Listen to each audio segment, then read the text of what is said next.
Fala pessoal, mais um Destrava para vocês.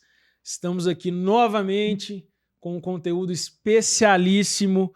E aí eu já convido você que está aí assistindo, que está acompanhando o Trava Alta nas lives de terça-feira, o Destrava, né, aos domingos, também no Spotify. Siga aí o nosso perfil, né, no Instagram, compartilhe, né, os conteúdos, se inscreva no canal do YouTube, tem disponível também no Spotify, então faça aí todo esse combo, né, de inscrições nas redes sociais e compartilhe o nosso conteúdo, que está cada vez mais legal, cada vez mais especial, a gente buscando trazer, né, para vocês esse conteúdo com gente de credibilidade, gente, convivência aí no mundo da bola, para contar um pouquinho das histórias, né, mostrar um pouquinho desse mundo da bola. E hoje estou muito feliz de receber aqui no estúdio do Trava Alta o Anderson Canela. Obrigado, Anderson, pela participação, por aceitar o nosso convite aí. Né? Seja bem-vindo, né, ao estúdio aqui do Trava Alta, do Destrava. Vamos bater um papo legal aí para a gente conhecer um pouquinho mais a sua história, desse mundo da bola. Legal. Eu tenho certeza que você aí, né, de casa, ou está escutando no Spotify, tenho certeza absoluta que você vai gostar muito. Anderson, é isso. Bem-vindo. Obrigado, Felipe. Queria que você, de início, né, já contasse um pouquinho quem é o Anderson Canela, né? Felipe, agradecer mais uma vez o convite. É um prazer estar aqui participando, né, desse podcast que tem sido sucesso aí, Trava Alta. Me sinto muito honrado de poder aqui hoje contar um pouquinho, né? A honra é nossa. Contar um pouco daquilo que o futebol tem me proporcionado desde quando iniciei. Bom, o Anderson Valinhas, Anderson Canela, o Canela, um garoto sonhador que nasceu lá na Rua Ana Lúcia, no bairro Guarani, né? E com meus sonhos, com os projetos ali de criança, brincando na rua, um desejo muito grande de ser um atleta profissional, né?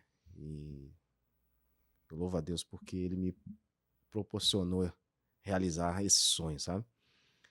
Eu iniciei no Atlético Mineiro com 9 anos de idade, fui ali fazer um teste. Sorineu era o treinador, né? O saudoso Sorineu, a quem eu tenho muito carinho, muito respeito, e principalmente foi um treinador que me ensinou muito, muito, muito, muito, muito mesmo. Muito do que eu uso hoje dentro dos processos de treinamento tem ali a assinatura dele. E no Atlético eu fiquei durante 15 anos da minha vida. Foram 10 anos na base, 5 no profissional. Não foram fáceis, né? Chegar a ser um jogador profissional num clube que você almejava. Passei por etapas muito difíceis, mas que fizeram com que eu crescesse muito como pessoa. Então o Atlético, ele, além de me formar como atleta, ele contribuiu juntamente com o período escolar, com a parte de em casa mesmo, na minha formação como homem, sabe? E ali eu aprendi muita coisa, a ser resiliente, a buscar dedicar, ter disciplina, abrir mão de muitas coisas. Eu várias vezes deixei de passar férias com a família, né, para estar ali pro futebol.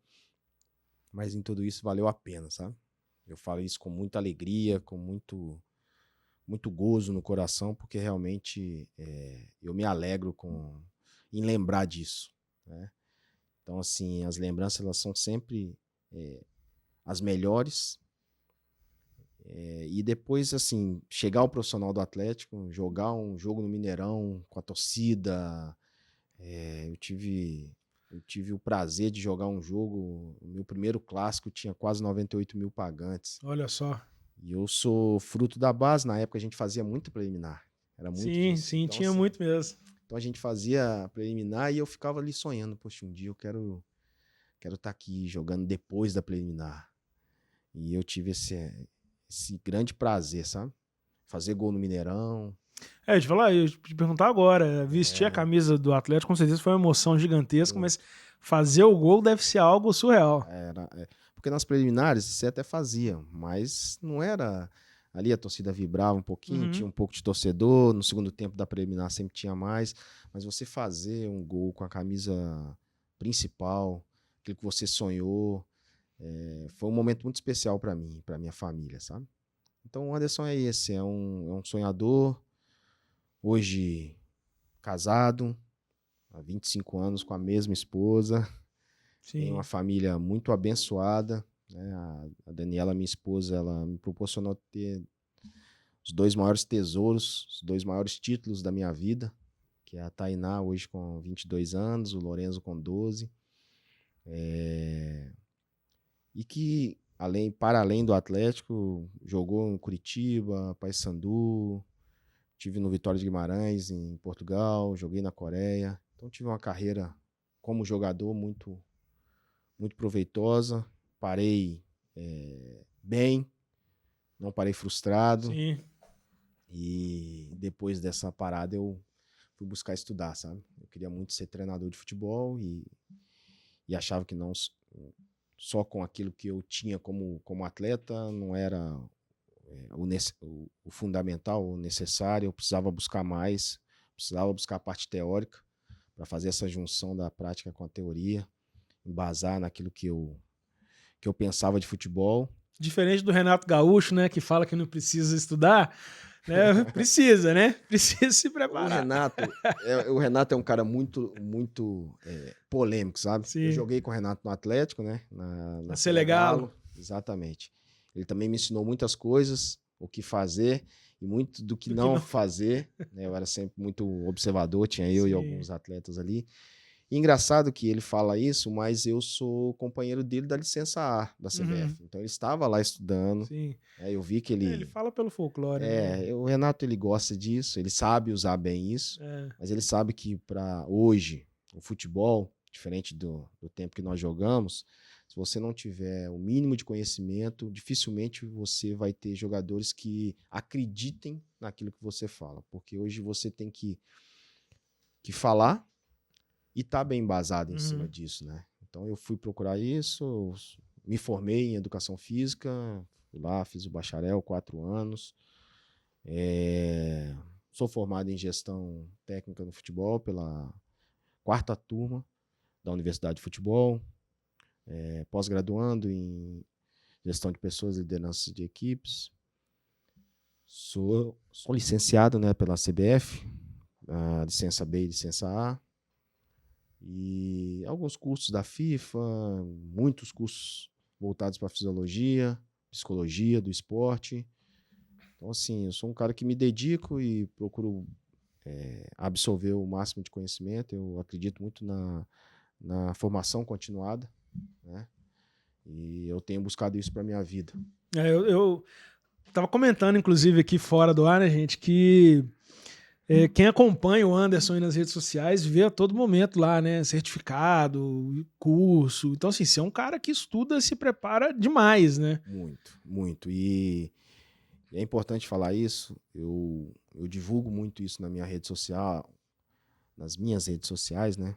Porque eu tenho Twitter também, mas que é o X agora, né? Agora é o X. E aí lá no Instagram eu coloco muito isso para mostrar que para se chegar, para se conquistar, você pode se dedicar, né? Então, assim, essa dedicação e tudo, e eu tento mostrar que isso são sementes, né? Que eu tenho lançado na minha vida e que eu mostro os frutos também. Né? Sim. Eu sou um profissional hoje que iniciou ali na base do Atlético como treinador, iniciei como observador técnico, trabalhei 2 anos como observador técnico, depois fazia dupla função no Atlético, observador técnico na base e auxiliado sub-15. E depois tive a oportunidade de ser treinador do sub-13, sub-14, sub-15. Aí eu pulei o sub-17 e já fui do sub-15 pro sub-20. Né? Então, mostrar que, como ex-atleta, a gente pode também ter embasamento teórico, Porque eu sempre falava isso com meus amigos, sabe? Eu falava assim, ó, o que nós temos, talvez os teóricos nunca vão conseguir ter. Uhum. Porque a vivência de campo, de vestiário, tá? Talvez eles não tenham como conseguir. Mas o que eles têm com relação a... Vocês podem ter, né? A gente pode ter. A gente pode ir buscar. E aí, em cima disso, criar o nosso diferencial. Então, faz dentro da sentido, minha né? carreira, eu Correto. tenho buscado isso, sabe? Eu tenho buscado ser um treinador que esteja bem embasado. Até mesmo para sentar, conversar com um preparador físico. Hoje, eu tenho essa capacidade da gente montar uma pré-temporada e falar sobre carga, volume, tudo isso dentro daquilo que eu... Sim. Porque eu também hoje sou um profissional de educação física. Né? Então, eu tenho mostrado isso nas redes sociais, com relação à família também, que eu acho que é algo importante. E, acima de tudo, a fé em Cristo Jesus, que eu acho que tudo isso, né, de nada vale se a gente não ter a nossa fé. Sim, sim. E Anderson, eu queria começar aqui essa nossa conversa, esse papo, porque assim, eu acho que essa aqui é uma oportunidade que a gente vai ter de mostrar muito como é o mundo da bola, o mundo do futebol, né? Repassando um pouco a sua história. Certo. Então, assim, nós vamos falar dessa sua fase agora de treinador, né? de auxiliar, de comissão técnica, né? Dessa preparação toda sua teórica para essa vivência. Mas eu queria começar com a sua história lá no início. Desde quando você entrou na base do Atlético, queria que você contasse um pouquinho como é que foi isso, como que você conseguiu entrar na base do Atlético, como que era essa vivência, né? O que você precisou abrir mão, né, para chegar até o profissional. Como que é o garotinho lá, o Anderson, quando entrou no Atlético, como que foi isso? Foi difícil. Primeiro que entrar era muito difícil. Né? Nós estávamos conversando em off ali, Sim. Antes de gravar, você falando da Vila Olímpica, né? Eu também fui criado na Vila Olímpica. Meu pai, apesar de cruzeirense, ele era sócio da Vila, sempre nos levava. E ali na Vila jogava as peladinhas e tudo, e tinha um time de futsal na Vila. Uhum. E eu jogava nesse time de futsal e ia me destacando, né? Ali com 7, 8 anos, me destacando ali. E meu pai, que sempre foi também amante do futebol, jogou, mas mais no âmbito amador, né? Pelo Pompeia, que era um clube tradicional aqui. Meu pai viu que em mim, assim, que eu poderia tentar um clube. Potencial. Aí conversou na época, como a relação na Vila ali era muito próxima, tanto da base quanto o profissional que também treinava ali. Ele conheceu o treinador, o Sorineu, e pediu ao Sorineu uma oportunidade para que eu pudesse ser avaliado. Antigamente tinha as peneiras, né? Peneira, eu fui na peneira e, sem exagero, tinha uns 200 meninos nesse dia. Era sempre na segunda-feira. Então, marcou para eu ir numa segunda-feira e eu fui. Nessa segunda-feira, eu lembro que eu treinei muito pouco, assim, porque a gente pensa que vai treinar o treino todo, né? E aí eu lembro que eu treinei pouco tempo, assim, porque tinham muitos meninos, a grande maioria atacante. Era a época de levantar a mão. Falava o nome lá, que posição. Aí, atacante, eu era ponta direita. Comecei como ponta direita. E aí eu fiz essa primeira avaliação. E o pouco tempo que eu fiz, eu fui muito bem. Entendi. Fiz gol, fiz jogadas, né? E aí, de ponta, cruzamento, assistência. E aí ele mandou voltar na outra segunda-feira. E aí eu voltei na outra segunda-feira, ansioso. Passei a semana toda ansioso. E chegou a outra segunda-feira, eu fui. E aí esse número já foi reduzindo, né? De atletas. De 200 ali, eu acho que já tinha 150 na segunda. E fiz 3 vezes esse processo. E no terceiro eu fui aprovado, né? Primeirinho do Atlético. Com o Sorineu, 1984. Eu ali com 9 anos de idade, iniciei ali um sonho. E eu te confesso assim, você tinha um sonho de ser jogador de futebol, não queria estar jogando. O início foi assim, sabe? Depois, dentro do processo ali da base, era muito divertido. Era muito divertido. Os treinos eram muito gostosos, né? Tinha muita parte técnica, muito Sorineu, assim. ele como treinador, talvez ele não tinha esses cursos todos que ele tinha, mas ele tinha algo que despertava em nós assim, o desejo de estar ali, sabe? Terminava o treino e aí na outra semana a gente queria estar ali para treinar de novo, né? E eu como treinador de base, eu vivenciei muito isso ali na base do Atlético e uma das coisas que a gente tinha que pensar muito era nisso. Eu acredito muito nisso, nesse treino lúdico, principalmente para as categorias iniciais, sabe?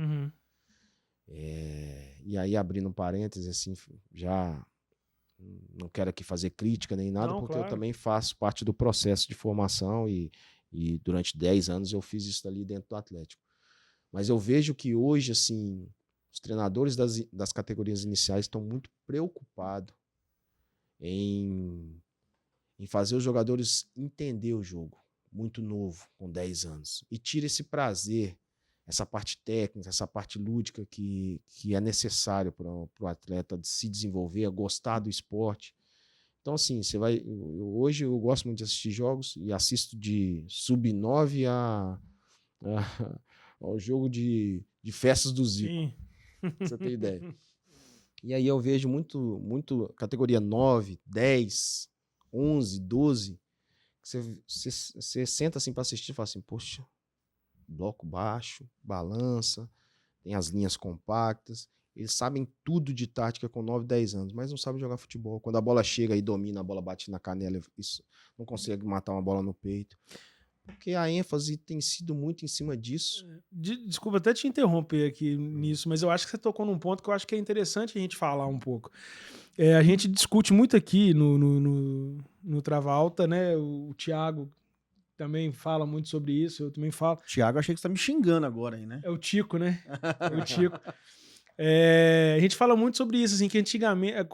Parece saudosismo barato, mas não é saudosismo barato. Né? A gente que acompanhou o futebol na década de 90, a gente assistia o futebol e era realmente uma coisa diferente. A gente via jogadores muito técnicos. A gente tinha aqui no Brasil jogadores muito técnicos. Né? Então, assim... E já te interrompendo também, quando eu era novo e quis ser jogador de futebol, a primeira coisa que meu pai falou foi o seguinte: primeiro você vai pro futebol de salão. Você vai jogar futsal. E eu acho, cara... E aí ele me falava assim, porque você tem que saber resolver num espaço pequeno. Ele falava assim comigo, eu acho que vinha dele também, da época dele. Não, porque o futsal vai te ensinar a ter recurso para poder resolver em pouco espaço.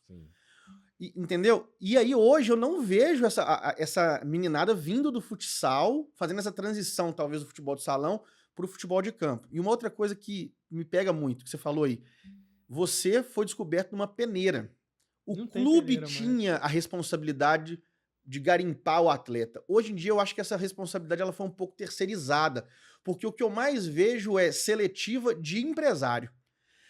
Eu vai ter uma seletiva e eu vou ter os observadores, e geralmente obviamente que tem observadores nos clubes, mas quem puxa primeiro esse menino são os empresários. Eu acho que o clube meio que, beleza, já que eu tenho os empresários que eu trabalho aqui, eu vou deixar ele selecionar e me apresentar depois quais são as soluções que ele tem. Posso estar tendo uma visão totalmente equivocada, queria até que você falasse um pouquinho sobre isso daí também. E sobre isso que você falou, o que eu ia tocar no assunto, que assim, você falou da Vila Olímpica, né? Do time de futsal. Isso. Eu tava até conversando aqui com o Anderson, que eu também fui sócio da Vila Olímpica. Meu pai era sócio da Vila Olímpica, meu pai é atleticano. O Repolês, como um grande atleticano enrustido que é. Eu cruzeirense, né? Mas meu pai é atleticano. Era sócio da Vila Olímpica. E eu cheguei a jogar futsal na Vila Olímpica. Isso, né? O Arnaldo era o treinador da minha época. Isso. E eu jogava, e assim, longe de ter o talento necessário, né, pra despontar, pra ser, mas era pela diversão, era pelo lúdico ali. Você falou, e você usou essa expressão, né, do lúdico, e que eu acho que isso faz falta. Hoje eu vejo o futebol, o reflexo no futebol profissional da falta desse lúdico lá atrás. A gente não tem mais essa inventividade, a gente não tem mais essa criatividade, a habilidade, às vezes, de fundamento. Eu tava lendo sobre o Tele Santana esses dias, que ele ficava, às vezes, no profissional, treinando fundamento como jogador profissional, e na base tem hora que a gente não vê. Perdeu-se isso. Né? Então, assim, isso reflete muito no futebol nosso Totalmente. de hoje. Eu participo de alguns grupos de ex-atletas, né? E nesses grupos tem atletas até bem mais velhos do que eu, E sempre no grupo tem essas polêmicas, né? E igual o Thiago disse ali, com relação ao saudosismo. Não é saudosismo, né?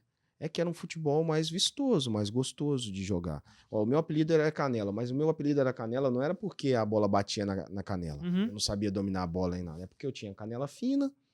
O Leandro Tavares, que nós jogamos junto desde... colocou o apelido, e apelido só pega quando você não gosta. Gosta, né? E aí foi assim que aconteceu. Sim. Mas, tecnicamente, eu tinha um repertório bom, né? Você pode pegar os jogadores os mais antigos, e eu vou falar da minha década ali, década de 90, que foi quando eu comecei a jogar profissionalmente.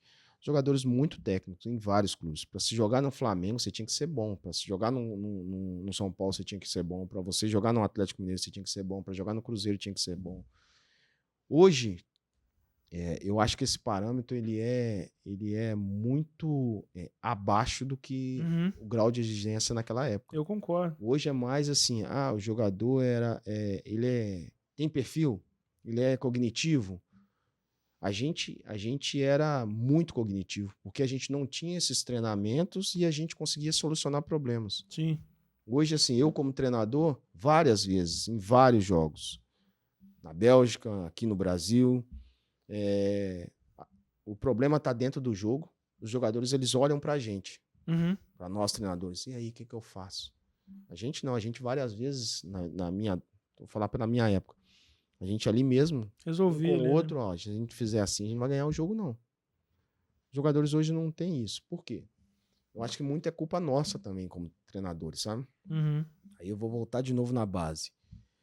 Os treinadores hoje eles estão preocupados em mostrar para o coordenador técnico que ele tem bons treinos, que ele sabe dar bons treinos. Aí ele vai lá, pensa o melhor treino, busca na internet treino do Mourinho, treino do Guardiola e tal, e vai lá replicar um treino para a categoria sub-10. Eu vou usar um exemplo aqui. Meu filho, em 2022, ele estava no Atlético Mineiro, na base. E eles iam fazer a final da IMF contra o América. Eu trabalhava no Novo Horizontino, tinha acabado o Campeonato Paulista, e aí teve uma folga, vim para Belo Horizonte. Falei, Daniela, deixa que eu levo o Lorenzo no treino essa semana. E levei ele na véspera do jogo da final. Sessão de treino do Sub-10 do Atlético. Tá? Iniciou o treino, teve uma conversa ali, colocou um rondo para eles. Depois do rondo, a sessão de treino foi bola parada. 10 anos de idade. Bola parada, marcação zonal. Para mim de 10 anos. Foi uma sessão de treino. Ficaram um grupo num gol de cá e outro de cá fazendo as bolas paradas, falta, escanteio. Não teve uma parte de treino analítico, de técnico e tudo. Então, assim, eles querem mostrar, né? A grande maioria hoje, não falo todos, tá? Querem mostrar que sabem, porque eles querem subir de categoria, que é o normal. Eu também, quando estive lá, eu também queria. Mas eles querem, só que eles dão um treino para eles. Não pra legal, garotada. Deu treino e tal. E muitas vezes os meninos saem do treino sem ter treinado, sem entender o treino. Aí o treino é pro profissional, não é? Então, assim, nós, treinadores, e aí os treinadores de base que estão hoje, estão aqui me ouvindo, né? Grande parte, tá? Não são todos. Devolvam um treino pros atletas. Se preocupem em fazer melhores atletas, formar melhores atletas, como tecnicamente. A gente tem pouco tempo na sessão de treino para a parte técnica. E está muito voltado, principalmente nas categorias iniciais, para a parte tática, para a parte de entendimento de jogo. Então, os meninos primeiro precisam saber que, no final de tudo, o que se resolve é a técnica. Então, se não for bom tecnicamente, não tem jeito. Se não conseguir dominar uma bola, não saber cabecear a bola, não vai sair o gol, não vai conseguir dar uma chapada. Então, assim, principalmente nas categorias iniciais, dá ênfase na parte técnica. Devolvam o treino pros jogadores. Pros comandados, né? Porque, igual você falou, o treino vira treino pro treinador. Exatamente. Para mostrar pro coordenador técnico que tá ali, olha, pô, esse treinador aí, eu acho que ele tem perfil. E os clubes hoje também pensar um pouco também, não só em formar atletas, mas formar também profissionais para o futebol. Então, formar treinadores, aqui um clube, identificar, ó, esse treinador que tem perfil para ser treinador do Atlético, um exemplo. Sim. E aí, em cima disso, né, buscar oportunizar para ele, dar a ele condições de evoluir, de melhorar, e aí ali também informando, porque hoje se tem que gastar muito em trazer treinadores de fora, principalmente. Sim. Por que você não pode formar? Existem muitos treinadores que querem ser formados, que querem chegar às categorias profissionais, né? Sim. E que tem capacidade para isso, Talento, muitas vezes, né? talento, capacidade para isso, e muitas vezes o próprio clube negligencia. Exatamente. E assim, voltando... assim, o papo vai e volta, a gente vai nessa toada não liga aqui. Não, que você me perguntou uma coisa, eu respondi, mas já vou para outra. Não, mas é isso mesmo, entendeu? A gente vai nessa toada assim mesmo. Voltando só quando você entrou no Atlético e tudo, queria que você contasse um pouquinho dessa sua história, do seu início no profissional. Porque me parece, não sei, posso estar completamente enganado, tá? Você vivenciou algumas coisas no profissional que eu imagino que deve ter sido curioso. Muito. Por exemplo, você vivenciou a Selegalo. Isso. Momento de euforia total, né? O Galo montou a seleção, Renato Gaúcho, Neto, não sei o que, tal. Beleza. E depois você teve também a fase que a gente estava até comentando aqui, né, antes, né, de Paulo Cury ali, que era muito difícil, que o Tafarel segurava a onda ali total do grupo, da Vila Olímpica. Foram 5 anos como profissional do Atlético. Isso. Né? Uma montanha russa aí de emoções, né? Sim. Conta pra gente um pouquinho, como é que foi isso? Então, aí eu entrei pro Atlético, né, com 9 anos, e ali eu pude ser desenvolvido em todas as categorias. Eu passei por todas as categorias. Só uma pergunta, você entrou como ponta direita, que você falou? Entrei como ponta direita. E foi recuando pra volância. Então, volante, na verdade, eu subi profissional como meio atacante. Porque no Sub-17, com o Heleno, e aí, olhando pro futebol hoje, todo mundo fala do jogo posicional, né?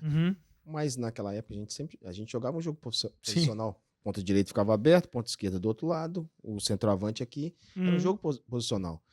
E eu te confesso que eu não gostava muito desse jogo posicional, não. Porque eu era ponta e aí tinha que ficar esperando a bola chegar lá. E eu sempre fui um ponta que gostava de cair um pouquinho por dentro, porque eu gostava de pegar na bola, eu queria ter o contato com a bola. E no Sub-17, o Heleno, que foi um ex-volante do Atlético. Sim, o Heleno. Foi meu treinador. Excelente treinador. Um dos melhores que eu tive na base. Sim. Se não o melhor. Tá? Legal. Ele nos evoluiu muito tecnicamente e numa fase muito interessante, que foi no Sub-17, nos introduziu a parte tática, sabe? E a gente era muito legal porque os treinos dele, a gente replicava no jogo. Então a gente ficava feliz porque a gente via que aquilo que ele fazia no treino acontecia no jogo. Faz sentido, né? Isso. E aí é o que nós treinadores buscamos sempre, né? E ele fazia isso com uma clareza muito grande, com uma facilidade muito grande. E ali ele percebeu em mim que eu era mais meia do que atacante. Entendi. E aí ele fez essa troca.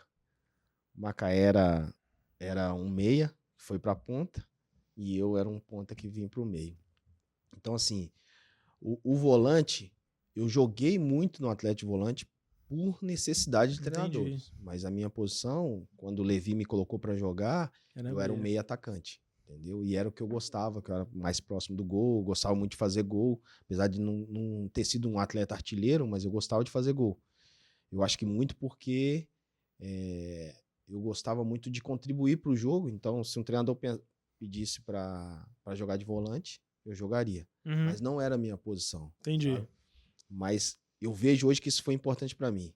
Passar em várias posições. Eu jogava em várias posições. Versatilidade, né? Eu era um jogador versátil, né? Então ali no Sub-17, eu subi pro Sub-20 e fiquei muito pouco tempo no Sub-20.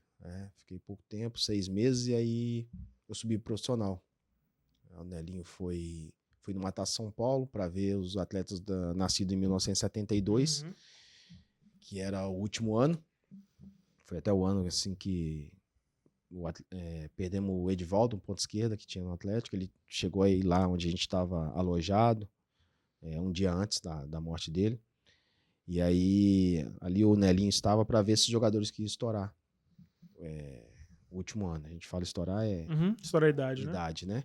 E aí, nessa Taça São Paulo, acabou eles não indo bem, os jogadores que eram último ano. Tinha aqueles que eram o Anderson Figueiredo, o Carlos Volante, o Cláudio Goleiro, esses realmente já tinham assim, essa projeção para subir. E acabou a gente jogando, a gente que eu falo, nós mais novos. Eu, Leandro, Cleiton, Weaver, Reinaldo. E aí o Nelinho foi lá, nos viu jogando. O Reinaldo, atacante? O atacante. Reinaldinho. Reizinho, E aí subimos todos nós, sabe? E ali começou a nossa história no profissional. Histórias assim... E você disse aí da Selegar, eu lembro de uma aqui. O técnico era o Vantuí Galdino. E aí foi fazer o primeiro coletivo na Vila Olímpica, da Selegalo. Primeiro coletivo. Então a Vila Olímpica lotou. Eles derrubaram os portões lá do estacionamento, que era lá em cima. E aí o Vantuí Galdino falou, vou colocar um time mais fraco. Então colocou o time dos meninos mais novos, que eram nós, que tinham acabado de subir. E montou um time reserva para jogar contra o time da Selegalo. E aí a gente jogava junto desde mirim. Eu, Leandro, Reinaldo, Cleiton. Então aí foi agregado Edgar. A gente, o Guto, lateral. Então ele colocou esse time mais novo. O Edgar não estava, não. O Edgar não tinha subido ainda. E colocou esse time mais novo para treinar.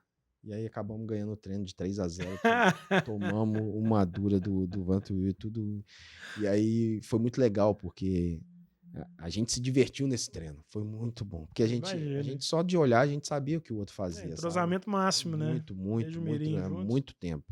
Então, assim, o legal foi depois, né? Legal hoje, rindo. Mas na época a gente ficou... Porque ele reuniu a gente depois. Vocês querem aparecer, que não sei o quê. E deu dura na gente, sabe? Porque a gente tinha ganhado esse coletivo. Não, o primeiro coletivo do Selegal, imagina? 3-0. 3-0. E a Vila Olímpica lotada. Nossa, eu lembro. Pra quem não conhece, né? Não teve a oportunidade de conhecer essa época, né? Do Atlético e tudo. A Vila Olímpica é um clube social do Atlético, né? E na época não existia o CT de Vespasiano, né? A Cidade do Galo. Até existia, sabe? Existia, mas não era utilizada, né? Pelo profissional. Ainda não era a Cidade do Galo, né? Não, de forma nenhuma. Existia lá, mas ainda não era a Cidade do Galo. E o Atlético profissional treinava no campo da Vila Olímpica, que é o clube social. Então, assim, os sócios do clube acompanhavam, né? os treinos, né? Isso. Então, inclusive, eu lembro quando eu frequentava de ver o Tafarel, de ver, né, os jogadores do Atlético treinando. Na fase boa era muito bom treinar ali. Agora, na fase ruim, pegava sócio que tinha bebido uma. Eu lembro quando a gente treinou, teve uma confusão até numa quinta-feira, eu lembro como se fosse hoje. E era feriado. E aí tinha muitos... A gente não tava numa fase muito boa, não recebia. E aí teve uma confusão com o próprio Tafarel, né? Justamente por causa disso. Aí os sócios ali bebendo, né? Bebendo, extrapolando e tal. E fala aqui, fala ali. O Tafarel já tava muito... sobrecarregado, né? Deu uma confusão. Então, assim, na fase boa era muito bom treinar ali. Agora, quando na fase ruim era tenso. Eu lembro dessa época. Cara, e era impressionante, cara. Eu lembro que, assim, mesmo eu tava comentando contigo aqui, com você antes, que eu lembro de ver o Tafarel, assim, eu lembro que mesmo cruzeirense, era impossível não gostar do Tafarel, cara. Tem jogadores, assim, que independe com a camisa que ele joga, né? Ele tem o carisma, ele tem... Você vê, o Zico... O Zico, ele é querido em todas as torcidas, né? Dificilmente você vê... O grande vascaíno Zico. Gostaria de ressaltar aqui. Encerrou a carreira, né, vestindo a camisa do Vasco. O Tico provoca aqui o Luiz. Abraço aí pro Luizão. Que o Zico é vascaíno. Tem essa... ali foi uma amizade muito grande que ele tinha com o Roberto, né? Então, assim... Foi lá homenagear o Roberto. Que baita homenagem, né, cara? O Zico... Vestir a camisa do Vasco para despedir do Roberto só mostra o tamanho do Roberto. E a grandeza do Zico. Dos dois, né? Dos dois. São dois grandes ícones com a camisa dos seus clubes, né? Sim. O Zico se colocar, né, nessa posição de vestir a camisa do grande rival do Flamengo, É muito legal isso. E assim, a gente estava aproveitando o gancho aqui, a gente está falando isso. O futebol, a gente sabe que tem muita coisa envolvida, muita coisa envolve o futebol. E para você ser um jogador de futebol, você abre mão de muita coisa. A vida de um jogador profissional de futebol, de um treinador, enfim, não é fácil. A gente sabe que não é, por mais que todo mundo fala, mas ganha muito, mas tem um salário, não sei o que e tal. Cara, tem, mas é uma vida difícil, uma vida né, que cobra muito, né, desse profissional. Muito. Mas também traz coisas muito boas, né? As amizades, né, que são formadas aí no futebol. A gente vê, às vezes, igual a gente tá falando do exemplo do Zico aqui, que com muito respeito, com muita amizade, com o Dinamite fez esse gesto, né, muito bonito. E o futebol tem essas amizades duradouras, né? As pessoas que ficam pra vida. Né? Nesse processo seu, e quem que você, até hoje, você tem carrega essa vivência, essa amizade? Eu sou um privilegiado, sabe? Eu tenho grandes amigos dessa época, grandes amigos. Leandro Tavares, meu amigo, meu irmão, a gente se fala quase todo dia. Anderson Figueiredo, Euler, um amigo, um irmão. Cláudio Caçapa, meu amigo, meu irmão, companheiro. Puxa, tantas pessoas, cara. Talvez o Weaver, Cleiton, Macaé. Eu vou falar aqui. São vários, né? Vários. E trazem Cairo, trazem memórias muito legais. Quando eu falo o nome deles, vem na minha mente assim lembranças muito muito gostosas. E realmente é isso que você falou, Felipe. O atleta de futebol, ele abre mão de muitas coisas, sabe? Tenho amigos de infância, né? Que eu tive que abrir mão de convívio na melhor fase da minha vida, na melhor época da minha vida, que ali você brincar na rua. Eu tive que ser podado de brincar na rua por causa do futebol. Sim. Porque não dava mais para arrancar a tampa do dedão. Mais, entendeu? Não dava mais para ter uma lesão ali. Então, quantas vezes eu ficava ali do portão da minha casa ali, vendo os meninos jogar. A gente tinha, naquela época, a gente fazia muitos troféuzinhos, sabe? Cabo de vassoura, serrote, a gente mesmo fazia. Sim. Prego, cabo de serrote, um bonequinho do Super-Homem, tudo, colocava o troféuzinho ali, fazia os campeonatos. O famoso rua de cima contra rua de baixo. Isso, exatamente. Tinha muito disso.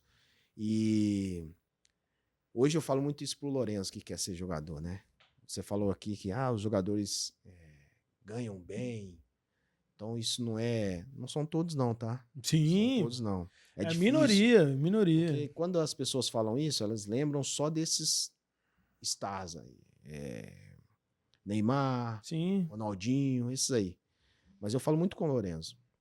Você tá disposto a ser jogador de futebol? Lógico que você vai sempre trabalhar, vai buscar jogar em grandes clubes, mas isso pode não acontecer. E eu tive o prazer de jogar em grandes clubes e também o prazer de jogar em clubes menores, onde também, para mim, assim, eu aprendi muito. Claro. Para mim foi muito agregador. Eu joguei num clube, pra você ter ideia, que é o 15 de Campo Bom. Eu fui vice-campeão gaúcho num clube do com 15 de Campo Bom. Olha só. Então, cara, assim, ser vice-campeão gaúcho com 15 de Campo Bom. Exatamente, tirar o Grêmio. O Grêmio de Tite. É ganhar um brasileiro. O Grêmio com Grafite, com Fábio Baiano, com Darley, com Luiz Mário. Jogadorzaço. Então, assim, você chegar numa final contra o Inter, nós perdemos a final de 1-0, gol do Fabiano, Fabiano Luxemburgo. O Fabiano, o genro do Luxo. Isso, o Fabiano Costa, um grande amigo. E perdemos o gol com o título dele. Perdemos o título com o gol dele. Então, assim, tem essas fases também, né? Mas o futebol, ele te dá mais alegrias do que tristeza, do que tristeza, do que privações também, sabe? E você falou um negócio interessante, né? Não é todo mundo que ganha bem, assim. E aí eu vou colocar como, entre aspas, ganha bem, vamos supor, clubes da Série A e Série B representam talvez aí menos de 1% do universo de jogadores de futebol. Sim, né? Então, assim, é um negócio muito difícil. Você limita ali a 40 clubes. 20, 40 clubes. Quantos clubes a gente tem no país? Quantos jogadores? Quantos clubes não tem nem divisão? Pois é. Quantos jogadores que termina ali o estadual e não tem nada. o mercado, ele é... Sim. E hoje existem jogadores de Série B e de Série A. Quando a gente monta um elenco, a gente está ali numa equipe, um exemplo, a gente está no CRB, vamos buscar jogadores, vamos montar um elenco. A gente tem já ali dentro, mapeado pelo nosso analista e tudo, prováveis jogadores, mas geralmente são jogadores já carimbados com a divisão. Etiquetados, né? Dificilmente você consegue pegar um jogador de Série A para trazer para a Série B, a não ser jogadores jovens que estão sendo formados nos clubes grandes, aí você, para oportunizar, para ele ter minutagem, para ele jogar o clube, tirando isso, fica inviável. Entendeu? Aí a mesma coisa na Série C, na Série D. E é um negócio interessante isso aí que você falou, porque, assim, quando as pessoas chegam, né, cara, às vezes perguntam até pra gente, eu quero saber, porque como a gente tá trabalhando com futebol, mas na parte mais de entretenimento aqui, o pessoal acha que a gente tem, né, contatos. E não é assim, gente, que funciona. Os meios. E o pessoal pergunta muito, e uma das devolutivas que eu dou pros pais e até pros meninos, quando eles perguntam, como é que eu faço, tal, o que eu falaria pro Pietro, meu filho, caso ele venha ter interesse, você tá disposto a ser jogador de futebol em qualquer clube? Isso. Sabe? Ou você quer ser jogador de futebol para ser jogador de Série A? Porque se for, procura outra coisa. Porque o que eu penso é o seguinte, você pode viver de futebol, se você quiser. Se você estiver disposto a jogar em Série C, você é um jogador para poder fazer um bico talvez no amador, você não vai ficar milionário, mas você vai trabalhar no futebol. Você está disposto a isso? Se a sua vida for só, no máximo, chegar numa Série C, tá legal para você? Se a resposta for sim, opa, eu tenho uma pessoa aqui que realmente vai fazer por amor. Se o menino falar, não quero... E que entende o que é o futebol. Eu quero ser jogador de Série A, fala, cara, corre atrás de outra coisa, porque você pode se frustrar, né, nessa sua trajetória. E eu vou dar um exemplo meu. Quando eu morava em São Paulo, jogava bola, gostava de jogar futebol e tal, amava futebol. E numa desses jogos que a gente fazia, jogava até pela Sabesp, às vezes pela Eletropaulo, jogo de brincadeira ali no bairro. Teve um olheiro do Benfica que passou lá observando e conversou com os meus pais para eu poder ir para Portugal. Isso era 1998. Meus pais desconfiavam, não, isso era numa época que se roubava muita criança, muito menino, não tinha acesso, não tinha internet, você não conseguia pesquisar se aquela pessoa era ou não era olheiro, tinha alguma ligação com o clube ou não. Na hora, meu pai e minha mãe falou, não vai, de jeito nenhum, entendeu? Né? E aí isso na época me frustrou muito, falar, não vou jogar, né, tiraram meu sonho.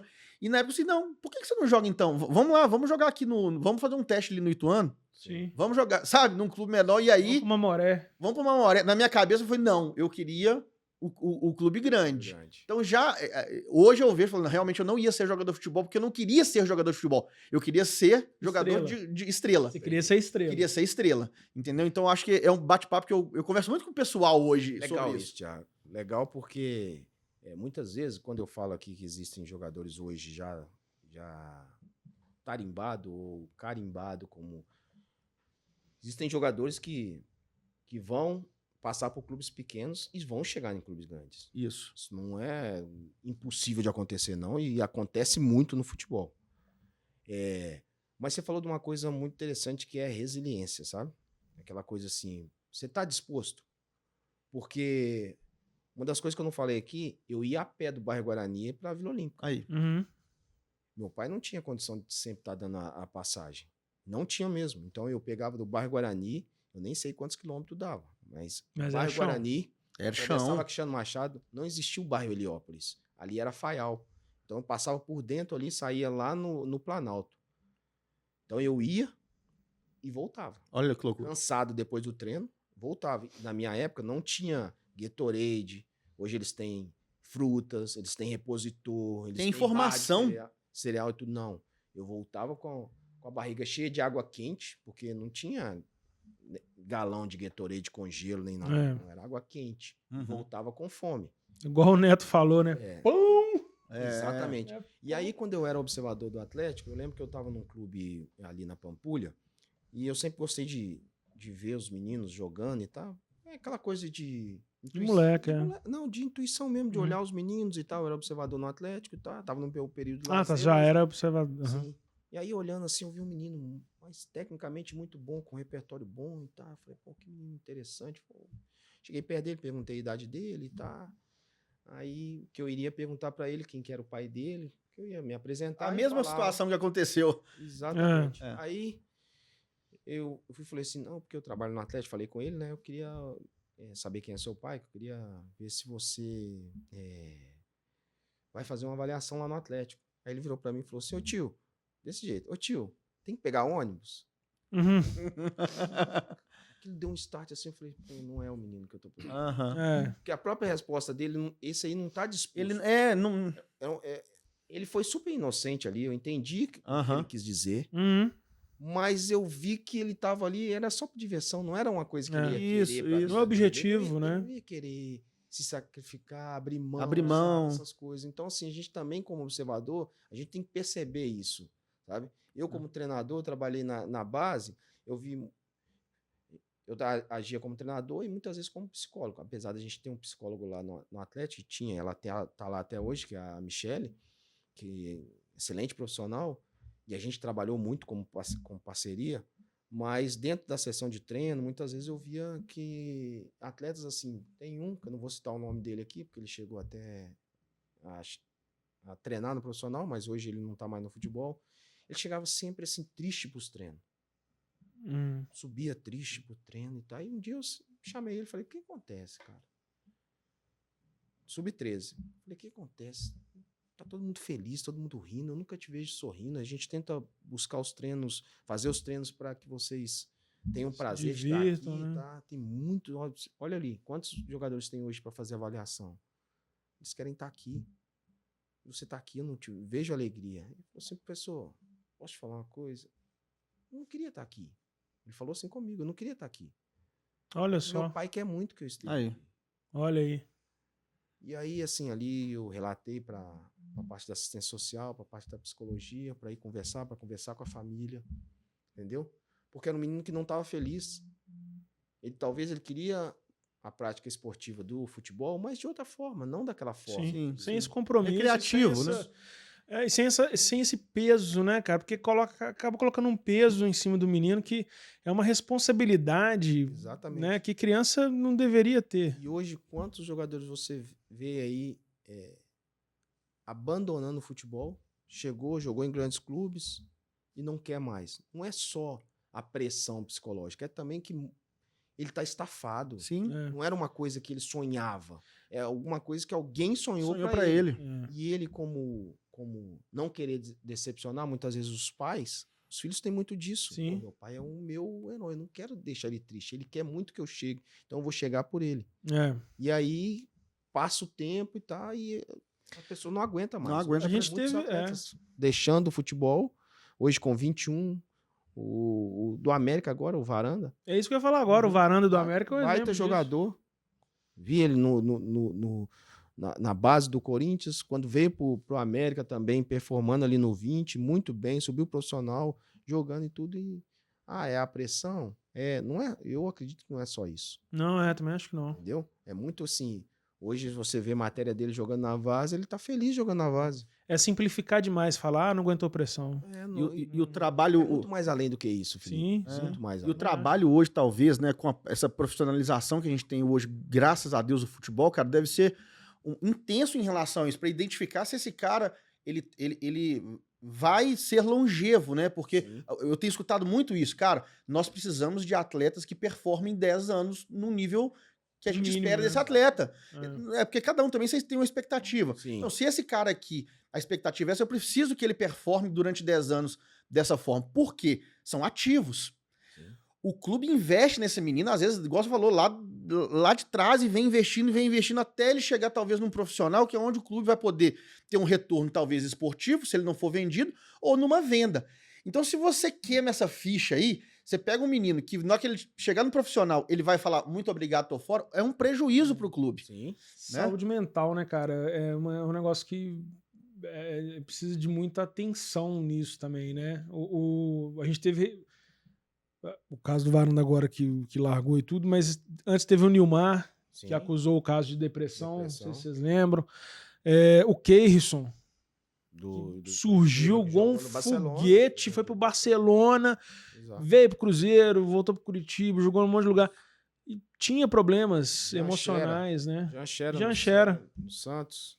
Joia, Eles promessa. falam, Melhor que o o Neymar. pai dele atrapalhou ele. É. Tá? Eu não vejo tanto só isso. Uhum. Porque a gente gosta de simplificar muito. A gente É. gosta de achar um motivo imediato. É, culpar alguém ou alguma coisa. Exatamente, Né? mas espera aí, vamos a fundo, vamos ver o que é. Eu acho que a gente fala muito de futebol, a gente quer muito mudança no futebol, mas a gente discute pouco futebol. E além de discutir futebol, a gente busca poucas soluções. A gente vai no imediatismo. Perfeito. É isso aqui, é isso ali, é isso aqui, é isso ali. Igual eu tô falando, eu participo desses grupos, aí as pessoas no grupo se manifestam muito contra. É muito fácil falar, a seleção hoje tá assim, tá assim, tá assim, esses jogadores não tem jeito, lembra dos jogadores antigamente. Mas eu não vejo um falando assim, o que precisa para ser mudado? A gente só quer criticar, a gente não quer apresentar soluções, ou tentar apresentar ou propor alguma alternativa, né? A gente não tem isso. Não existe isso hoje dentro do futebol. Então, assim, aí acaba sendo um discurso cansativo, enfadonho. Só debate, sem solução, né, cara? Falar que hoje essa seleção é pior do que a seleção de Ronaldo, de Ronaldinho, de Kaká. É lógico. A gente sabe que é. Mas o porquê que é? Cara, o que a gente precisa fazer? Porque já se passaram quantos anos isso aí? Eu vi um debate sobre isso até no podcast do Denilson, que o coordenador técnico do Palmeiras teve lá, me falha a memória dele agora aqui, cara. O Sampaio, né? Isso. Não. Não é o César Sampaio, não. O César Sampaio é auxiliar do Tite, né? Eu esqueci o nome dele aqui agora, porque ele é muito conhecido. E ele foi atleta. E ele foi lá falando de uma filosofia nova agora, não sei se vocês viram isso, que é muito interessante, dos pontas. Isso. Que a gente pega os nossos talentos para proteger o jogador e joga os meninos para as pontas. E aí, a gente vai buscar o meia fora, né? Aí ele até citou, a gente vai na Argentina buscar o meia que consegue jogar por dentro, Arrascaeta e tal. João Paulo Sampaio. E ele falou que agora se implantou isso no Palmeiras, que não, o talento, ele não vai para as pontas. A não ser que seja a posição de ofício do cara. Sim. Ele vai jogar pelo meio, mesmo que ele tente driblar e que ele erre, que ele apanhe, ele vai jogar pelo meio, porque a gente e aí eu vou puxar o gancho para a seleção brasileira, a gente fala, cara, quem é o armador? Cadê o armador? Cadê o meia? Não tem, porque a gente blinda demais esses jogadores, né? Teve uma geração, né? Que a gente fez isso, a gente jogou esses meninos para as pontas. A gente fala que o Vinícius Júnior, ele só joga pelo lado esquerdo. Por que ele só joga do lado esquerdo? Exato. Temos agora aqui no Atlético aqui, eu vou muito assistir os jogos do Atlético, assim como assisto do Cruzeiro também, vou assistir sempre, no Mineirão, do América. E aí o Atlético tem um jogador que chama Alisson, que é... Sim, da base, talentoso, o rapaz promissor pra caramba. Dificilmente, eu acho que eu vi uma vez, ele jogando do lado do pé bom dele. Olha só ver. Aí ele é muito criticado porque ele só traz pra dentro. E bate. Ou bate, e quando bate ele não finaliza muito bem.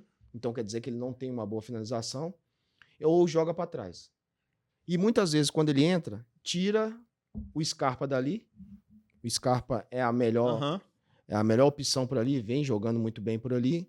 Sacrifica o Scarpa dali para colocar ele pro outro lado. E por que não desenvolver o Alisson pelo lado da perna boa dele? Exatamente, cara. Por que tem que ter essa necessidade de jogar pé contrário? Se ele não tem característica, não tem parte cognitiva para isso, então vamos pôr ele do outro lado. Sim. E aí, hoje, ele é muito criticado, talvez porque quem tá lá não identifica isso. E às vezes queima um garoto que lá fora vai se destacar porque alguém enxerga isso. Tá, aí vamos entrar numa parte que eu acho que dos clubes que eu acho que é importante falar. Coordenador de transição. Qual clube que tem isso? Qual clube que tem um profissional que vai ali, conhece a base, acompanha a base e passa informações fidedignas pro treinador profissional? Olha, o Alisson, ele foi formado dessa forma, mas os números aqui mostram que nessa função ele não tem tanto bom desempenho.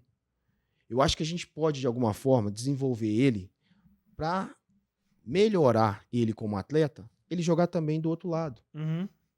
Pronto, porque senão fica uma coisa muito... Então, o Atlético tinha lá o Hever, que fazia essa função, né?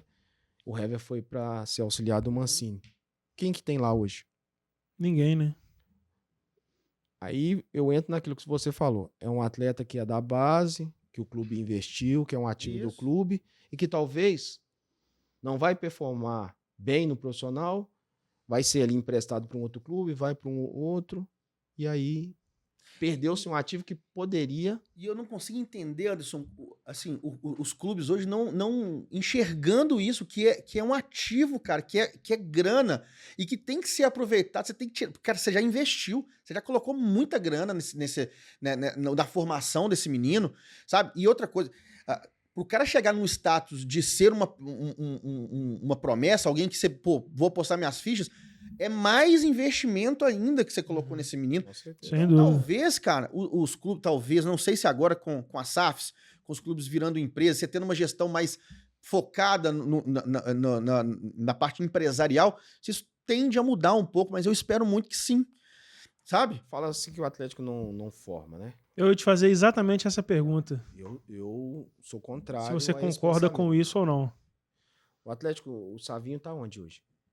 Tá no City, né? É a É um jogador que principal chegou lá liga. no Sub-13, 2004, na gestão de André Figueiredo. 2004. Ele, Rômulo, Felipe, o Ian, que tá hoje no México. Uhum. O problema todo é essa transição que é muito mal feita e não tem paciência. Se Uhum. não tiver, o Savinho, ele foi vendido barato porque não tinham paciência com ele. E aí entra a imprensa, entra a torcida, Aham. entra o próprio clube lá dentro, Uhum. entendeu? É. Aí sabe o que esses clubes de fora fazem? Peraí. Eles acompanham muito, eles têm muito scout. Sim. Eles acompanham. Esse jogador aqui, ele tem um baita potencial. Só que ainda ele não... Aí eles vão lá e pegam eles novos.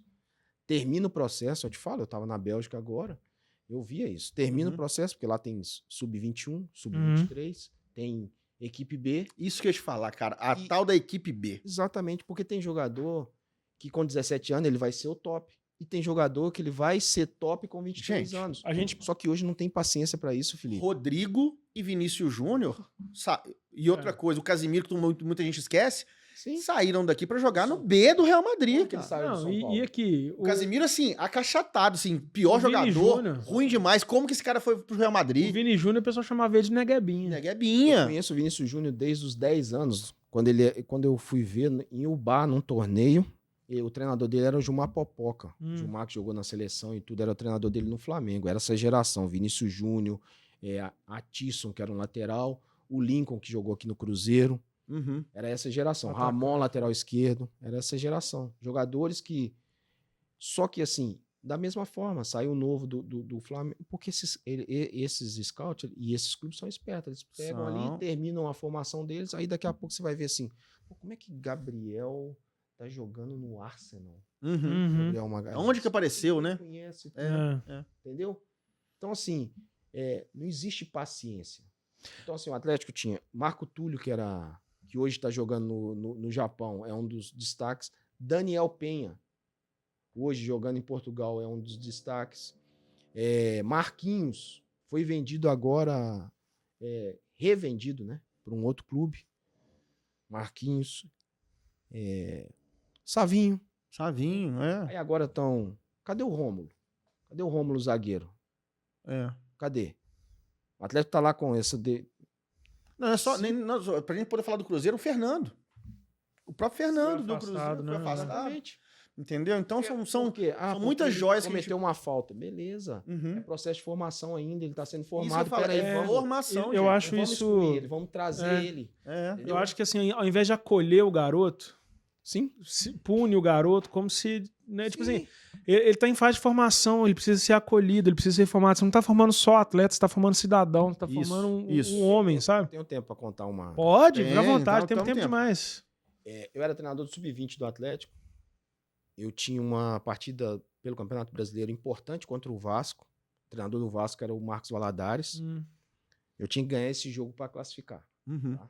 O jogo era numa terça-feira no Sesc. No sábado treinamos. Como a gente vinha numa sequência de Campeonato Mineiro e Brasileiro, nós treinamos no sábado, resolvi dar folga no domingo para treinar na segunda e jogo na terça, por causa da sequência da semana. Treinamos no sábado, liberamos no domingo. Não vou citar nome de jogadores. 3 dos meus atletas, sub-20, quando eu chego na segunda-feira para dar treino, o Marcos me chama na sala dele, professor, nós temos um problema. Eu falei, Marcos, qual que é o problema? 3 jogadores chegaram no CT alcoolizado e fora do horário. Tá, quem são esses atletas? Ele me relatou quem são. E aí, o que o senhor... Falei, afasta, dá uma multa e eles estão fora do jogo. Processo de formação. Sim. Beleza. Assim combinamos e tá. Fomos pro jogo. 3 jogadores, 3 titulares. Nossa. Importantes. Um jogo importante. Mas é processo de formação. E aí, empatamos o jogo. Estávamos ganhando 2-1, tomamos um gol no final, empatamos o jogo, não classificamos na fase de grupo do Brasileiro. Beleza. Fomos apresentar, fui chamado novamente na sala, professor, a gente vai ter que tirar aquele afastamento de 1 semana e eu não vou dar a multa. Falei, mas por que você não vai dar a multa? Multar, eles têm que saber. Não vou dar a multa porque são 3 atletas que eles ajudam as mães. E era uma coisa muito interessante, que os 3 pais tinham problemas, então assim, ajuda a mãe. Eu falei, não, mas é isso aí mesmo. Eles têm que ver que as ações dele têm Tem consequências. não só na vida deles, mas na vida daqueles que odeiam eles. Acabaram Não sendo multados. não sendo multados. Foi feita uma reunião, aí com todo a parte de staff. E aí uma das assistentes que tinham lá na época, assistente social, falou, tem que mandar esses meninos embora. Aí todo mundo, não, tem mesmo, que eles estão contaminando o grupo, que não sei o que e tá. E aí eu levantei a mão. Falei, eu sou contra. Mas por que você é contra? Você queria punir eles, a punição ela é necessária. Quantas vezes meu pai me educando, ele me puniu, deixou de fazer alguma coisa, tirou alguma coisa de mim, faz parte do processo. Agora, mandar eles embora, a gente tá aqui para formar, ué. E vou falar uma coisa, eu conheço todos os 3. Chegaram para mim aqui no Sub-13, os 3. Eles chegaram aqui, a família depositou na gente nós estamos devolvendo para eles alcoólatra. Eles não chegaram aqui alcoólatra. Então a falha é nossa. Se a gente tiver devolvendo, a falha é nossa. E aí eu tentei mostrar para eles essa parte. Vamos investir neles, vamos continuar, vamos, né? Até esgotar. A gente não pode desistir. A gente não pode olhar só para o âmbito esportivo. Eu estou num clube de futebol, tá? Eu, como treinador, eu não consigo desassociar a minha parte de treinador e a minha parte humana, de relação humana, social e tudo. É mais que um treinador, é um formador, né? Eu sou um formador. Eu sou um formador. Quando estou os na atletas base, chamam um treinador de professor, não é à toa. Não é. Não é. Então, assim, eu penso dessa forma. E aí, um desses gerou para o Atlético mais de 34 milhões. Aí. Entendeu? Poderia ter sido Se a gente dispensado. tivesse...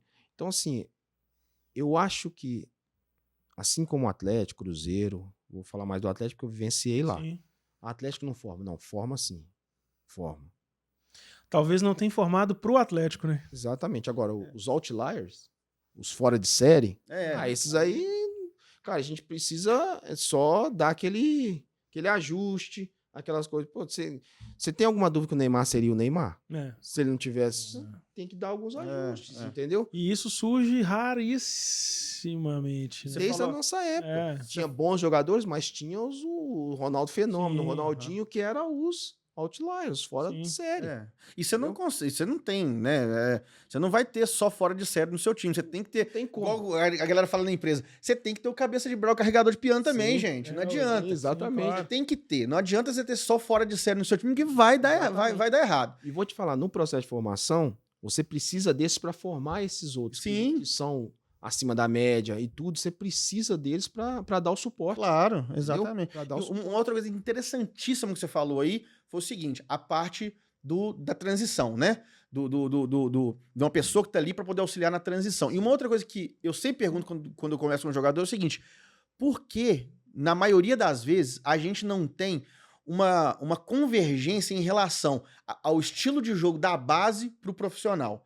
A gente vê isso muito lá fora. Barcelona, Real Madrid, a base joga exatamente na mesma formação que o profissional joga. Porque quando esse cara chegar ali, né, você já tem uma cultura, uma filosofia, você sabe onde esse menino vai chegar. Por que a gente não consegue fazer isso aqui no Brasil? Porque aí eu já falo da parte institucional, o clube. O Barcelona, ele tem o modo dele. O Atlético tem um modo dele. Não tem, não tem. Tipo assim, o Atlético não contrata, não traz o Milito e fala assim, o Milito, Meu jeito de jogar é esse. esse é o jeito de jogar. Você se encaixa nele, você vem... Você aceita, né? Você vai ser... O Barcelona é inegociável. É dessa forma. Isso. Aqui não existe isso. Aí como é que a base... Aí eu te falo, eu trabalhei na base. Treinador de sub-20. Aí na época que eu tava lá, começou, eu no 20. Aí era Thiago Largue, aí daqui a pouco primeiro Oswaldo Oliveira, depois Thiago Largue, Sampaoli. Nossa. Cada um de uma forma. Não, e se eu for fazer isso, como é que eu vou... Tá cara, certo, você vai fazer os atletas passar por vários sistemas, tudo bem. Ele tem que entender vários sistemas. Mas não dá tempo, porque no profissional troca perfeito, toda hora. Perfeito. Entendeu? Então, assim, eu acho que isso é mais parte institucional. E não dá pra exigir, né? O Atlético, a partir de agora, né? Como que é o Atlético? Primeiro, o Atlético tem que montar uma filosofia ali, né? Um currículo. Cara, historicamente, a gente consegue saber mais ou menos. Pô, o Atlético sempre foi um time que joga mais ou menos. O Cruzeiro tem um estilo. Sim, o São Paulo tem. Dá pra você poder pegar essa nuance historicamente de como que cada time... Sim, né? Sim. A academia, a raça. Como observador técnico e como fui jogador do Atlético, eu nas minhas avaliações, quando eu ia olhar um atleta, eu buscava primeiramente a parte técnica. Pô, o menino sabe jogar bola.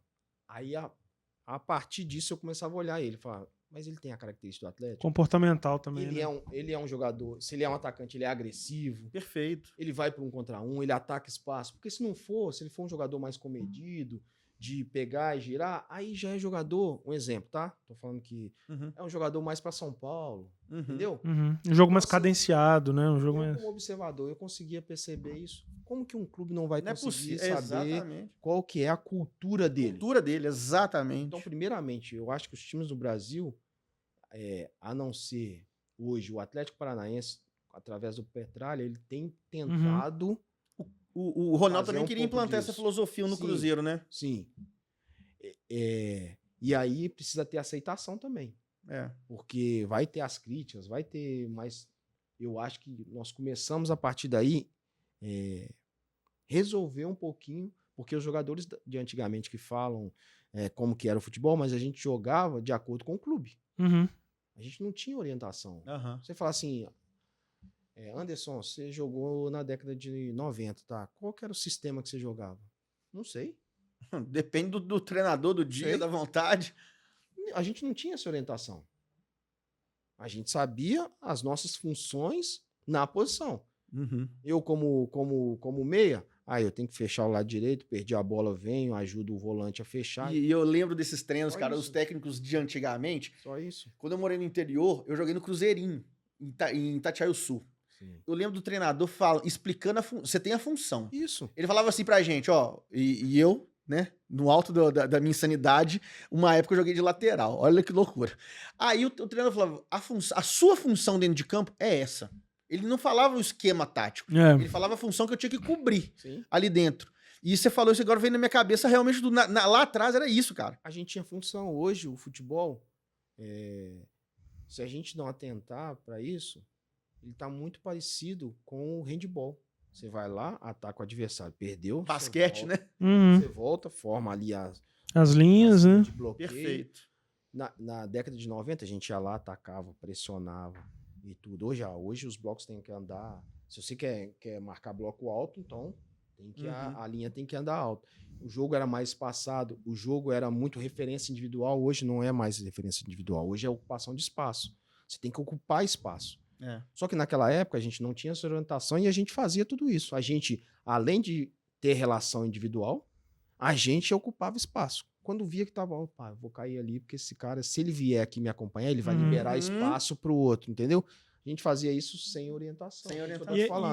E era um estilo, o Anderson, Pelo que você tá me dizendo, e que eu acho que a gente se identifica, né? A gente que brincava de bola. Brincava de né? Que a bola. gente brincava de bola. É muito isso, intuitivo, né? É um jogo exatamente, intuitivo. Muito intuitivo. Você fala assim, pô, se esse rapaz que vai passar aqui, eu tenho Sim. que cobrir esse espaço aqui. Isso é dar liberdade pra aí, pessoa resolver dentro de campo, que você Exatamente. falou. E aí a de convir não é mais prazeroso de ver? Claro. Muito mais. Muito mais. Hoje, muito mais. Sabe, muito mecanizado, muito... Muito mais. Mas o que a gente precisa fazer para mudar isso? Eu te falo, 100%? Eu não sei. Mas pouco se discute para isso. Uhum. E o nosso futebol era conhecido por isso, né, cara? Inventividade, criatividade, conseguir resolver situações, né, dentro de campo. É um bom ponto isso. E se reflete isso na seleção brasileira. Isso que você falou, cara, a gente tinha o Diniz Sim. e trocamos pro Dorival. Qual que é? Cara, completamente oposto. Completamente o oposto. A gente tá perdido no processo. É. E a gente fala que precisa melhorar, e já passou quantos ciclos de Copa do Mundo, e a gente nada, entendeu? É. E a gente nada. Então, assim, é difícil, é muito difícil. O futebol, pra quem tá fora, pra quem comenta, é legal pra caramba. Mas pra quem vive lá dentro, né, cara? Comentar depois do acontecido. Nossa, facinho. Mas assim, eu vou em vários congressos, participo de vários congressos, discussões. São sempre as mesmas perguntas, as mesmas abordagens, os mesmos temas. Sim. A gente não evolui nisso. A gente fala lá do 7-1. O que mudou de lá pra cá? Nada, né? Absolutamente. A gente, com certeza, a gente vai em mais uma Copa. Não acredito que o Brasil vai ficar. Não vai, A gente corre o risco de ter um novo 7-1. É. Dependendo de quem a gente enfrentar. É engraçado você falar isso, que você vai nos congressos, são as mesmas perguntas, as mesmas coisas, tudo, e falar que, né, comentar depois que acontece é fácil. Pra você que tá assistindo aí, volta, sei lá, 2 episódios. O Vinícius Gris falou aqui, né? A função de comentarista é muito fácil. Ele falou mesmo. Ele falou, a função de comentarista é muito fácil. A gente fala depois que aconteceu. Então é muito tranquilo e tudo. E pegando esse gancho que você trouxe, né, pra gente, eu queria trazer um pouquinho da sua experiência lá fora. Sim. Você esteve na Bélgica, recente, junto com o Caçapa. Isso. Não foi isso? Auxiliar do Caçapa. E aí eu queria que você trouxesse pra gente um pouco, porque a gente fala muito assim, o futebol europeu isso, o futebol europeu aquilo, que a gente tá tentando copiar agora o estilo europeu, que a gente tá perdendo a nossa brasilidade, vamos dizer assim, tudo. Como que foi essa sua experiência lá fora? O que você enxergou lá que existe de diferente, que poderia ser positivo pra gente, né? E o que você identificou lá, por exemplo, que você acha que aqui é melhor? Como jogador e como treinador jogador também. E como treinador, isso. Muito legal essa pergunta, porque trabalhar fora do país assim como jogar fora do país, era um sonho pra mim, principalmente na Europa, e eu tive essa possibilidade como atleta, jogando em Portugal, e agora como profissional, né, como treinador adjunto, seja como queiram. Trabalhar fora, num país de primeiro mundo, na Europa, time da primeira divisão, foi muito interessante, muito legal participar desse processo. O processo de um clube que era pequeno, ainda que o John Texel comprou. Do John Texel? Ele comprou, ele faz parte do grupo Eagle, né? O John tem o Botafogo, o Lyon, o Crystal Palace e o Molenbeek, RWD Molenbeek. E aí, um clube que há 21 anos não participava da primeira divisão. E aí, a gente foi para ali para montar um projeto, contrato de 2 anos, até junho de 2025. E aí, ali chegando, pelo Lorenzo gostar de futebol e estar no processo de iniciação no futebol, eu levei ele para a academia lá do clube para ser avaliado. Sim. E aí, muito interessante que no primeiro treino o treinador já aprovou ele. Porque tecnicamente ele tem um repertório bom, sabe? Ele tem boa técnica. Sim. Então, assim como aqui, lá, não sei se aqui hoje tanto, mas lá eles buscam muito isso, a parte técnica.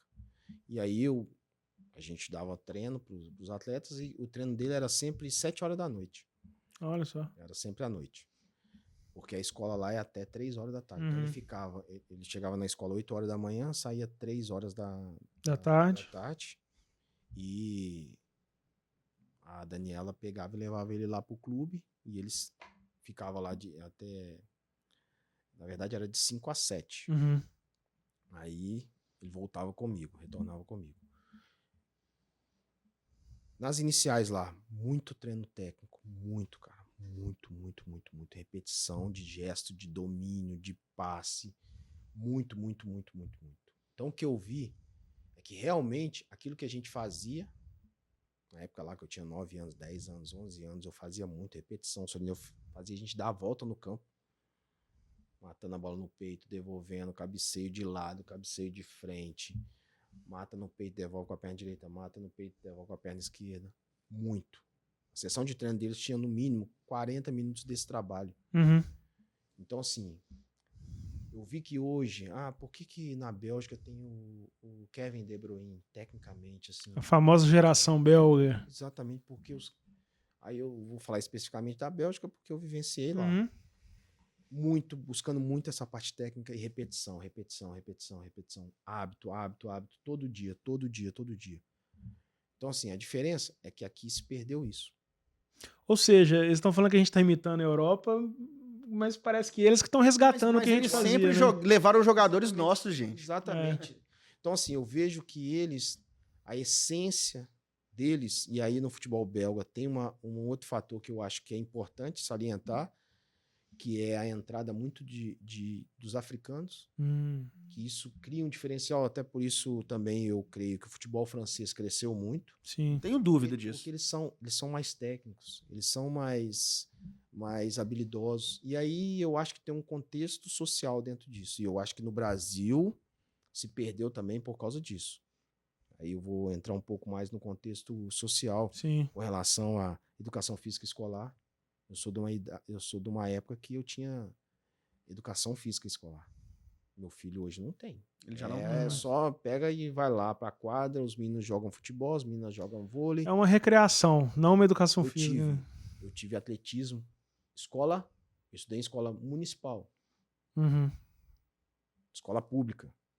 Então, assim, eu tinha atletismo, eu fiz salto em distância, salto em altura. Conhecia as modalidades, né? Tudo, basquete. Hoje, assim, eu tenho um repertório. Eu não sou o melhor jogador de basquete, mas eu sei jogar basquete, sei jogar vôlei, sei tudo isso. Então, assim, e aí estudando, quando eu fui ali para a educação física, porque eu fazia educação física, eu queria entender o processo. Eu queria entender aquilo que acontecia comigo. E aí a fisiologia, a anatomia, a biomecânica, ela foi me ajudando nisso. Então, assim, hoje a fase sensível, a gente sabe que tem a fase sensível de aquisições motoras. E os meninos hoje, eu treinador do 13, eu falava assim, Renato, que era o meu preparador físico, o menino não sabe trocar de perna. Mas por quê? Não desenvolveu essa habilidade motora. Na fase sensível dele. A gente vai dar treino para isso? Vai. Ele vai conseguir ser expert nisso? Não. Porque a fase sensível já passou. Ele não... A fase de aquisição motora... E aí, eu usei esse conhecimento com meu filho, Lorenzo. 3 anos de idade, 4 anos, eu levava ele para a quadra do condomínio. Nossa, eu ia falar isso agora, bicho. Você foi no ponto. Colocava ele lá, ele treinando. Eu tenho uns vídeos gravados. Isso era natural pra gente antigamente, Anderson? Exatamente. Porque a gente só via com a bola debaixo do braço, cara. A gente brincava na rua de pular aqui, isso. pular aqui. A gente ali, no tempo certo, no momento certo, tendo as aquisições motoras. E a técnica, ela tá intimamente ligada à aquisição motora. Sim. O jogador técnico, ele tem um bom repertório motor. Então, se ele não tem... Deixa eu só virar aqui. É isso. Se ele não tem um bom repertório motor, ele não vai ser bom tecnicamente. Ele tem que conseguir executar. O Lorenzo hoje, tecnicamente, o meu filho, ele é muito bom. Porque ele tem as aquisições, ele teve as aquisições no período certo. Graças àquilo que eu fui buscar na parte teórica, entendeu? E aí lá tem educação física. Na Bélgica tem. Pô, importante. Vamos colocar um país que não tem tanta tradição do futebol, que é os Estados Unidos. Pelo amor de Deus, o que você aprende de esporte. Exatamente. No college e depois nas faculdades, cara. Em potência olímpica, né? Essas coisas. Por isso. Então, assim, a gente tem muitas vezes escancarado na nossa frente o que a gente precisa melhorar, mas a gente não evolui nisso. Então, assim, foi abandonado a parte de educação física. Inevitavelmente, esses atletas que vão vir, tecnicamente, eles vão ser inferior à minha geração, a geração anterior à minha. Uhum. Entendeu? Porque eles não têm repertório E motor. aí se perde referência para uma próxima geração. Porque eu Isso. lembro que você falou isso, a gente ia pra rua, eu falo, pô, na época do Marcelinho Carioca batendo falta. A gente, como é que ele faz isso? A gente pegava a nossa bolinha, ia pra rua e ficava o dia Repetição. inteiro tentando Cara, fazer legal igual demais. ele, cara. Eu lembro de uma matéria que fizeram com o Marcelinho uma vez, explicando. Sim. Ele explicando como é que Como é ele que ele pega vai- na Como é que bola. ele pegava? E eu lembro até hoje, cara. Ele pôs a bola aqui assim no chão e falou assim: eu ponho meu pé de apoio do lado da bola, conto 1, 2, 3 passos, Isso aí.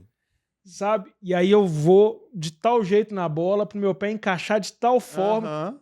Cara, Eu lembro de eu treinar lembro disso muito aí. isso, cara. Depois, exatamente depois, eu não precisei chamar ninguém na rua. Ninguém. Eu jogava bola na rua o dia inteiro. Rafael, Bruno, os meus amigos lá de jogar bola na rua, Gustavo, meu primo e tal. Eu não precisei chamar ninguém. Ninguém. Tava todo mundo lá. Acabou a matéria, tava todo mundo na rua Treinando. tentando fazer o que o Marcelinho ensinou na matéria. O- isso aí. as Você pedaladas. vê isso aí hoje? Não vê. Não vê mais. Vamos ver. Quando eu passo na rua de carro e eu vejo uma turminha jogando bola de golzinho, Pô, dá é uma raro. nostalgia, É raro. dá vontade de parar e assistir, porque não raro. se vê isso mais. É raro. É. Quantos ex-atletas tem no processo de formação hoje no Brasil?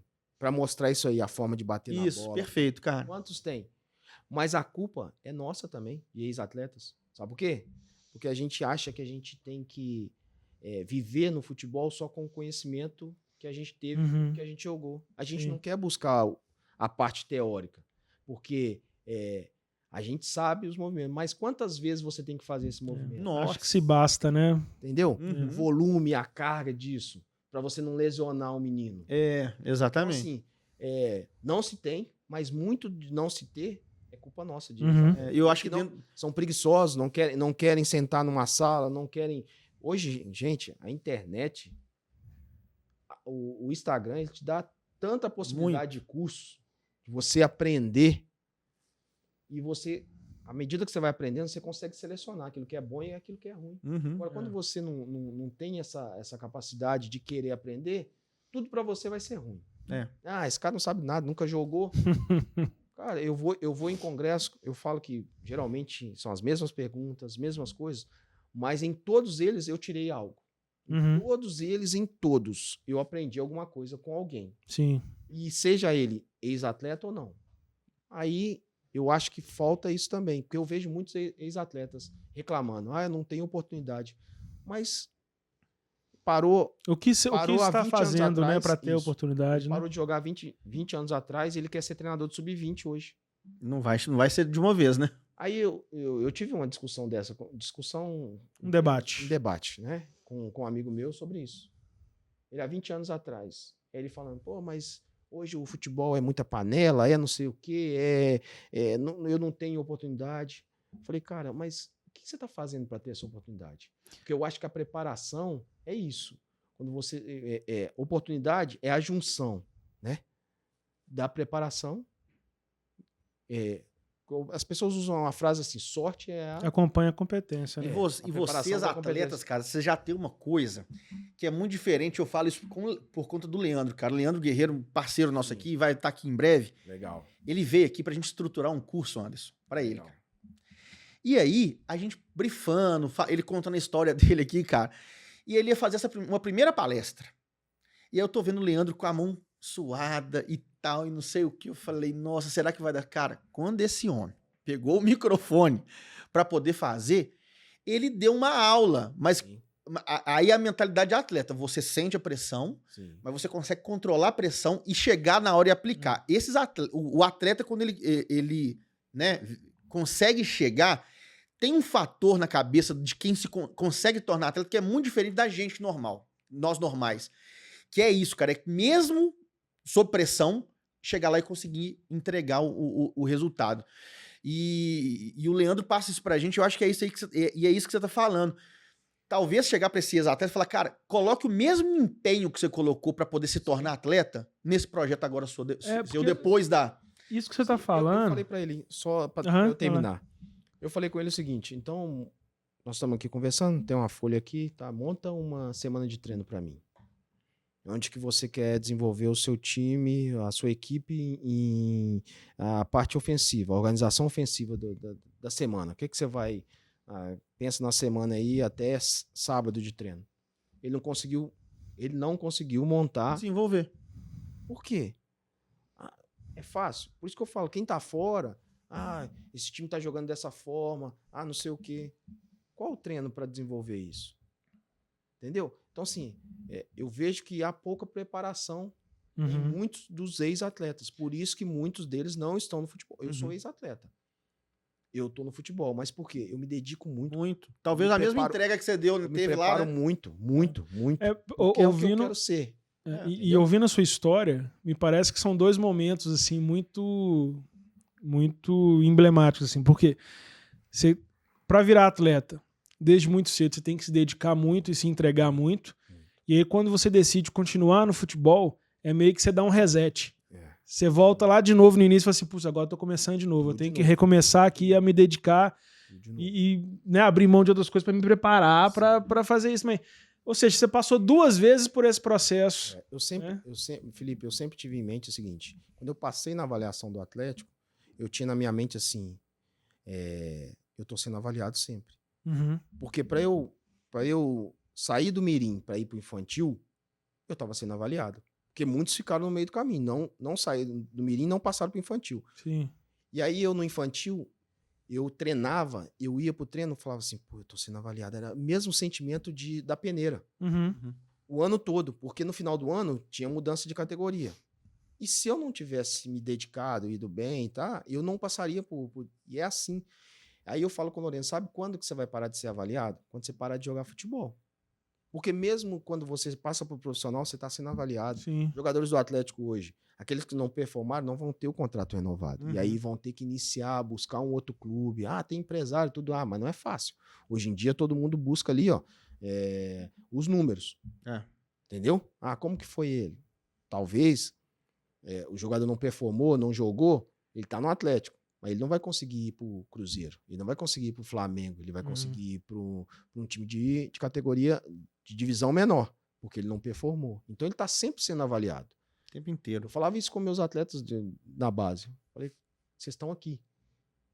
Mas vocês têm que se dedicar como se vocês estivessem sendo avaliados. Chegar uma coisa, permanecer é outra, né? Exatamente, porque o atleta de futebol ele vai estar sempre sendo avaliado. Até o dia que ele falar assim, Moisés, eu vi que ele encerrou, né? Essa semana ele deu a coletiva dele. Jogador vencedor, que passou por todo o processo, encerrou. Jogadorzaço. Até o último jogo que eu acompanho, o Jogo da América, ele estava sendo avaliado. As pessoas julgando. Os caras não querem saber a sua história. Até parou. É uma exposição constante, totalmente. né? Tá disposto a isso? Sim. E a mesma coisa, quando você passa para a área técnica, é a mesma coisa. Entendeu?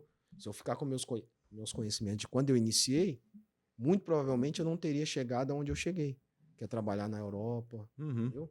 Então, assim, eu acredito muito nisso, no se dedicar, no buscar conhecimento, no agregar, na formação continuada.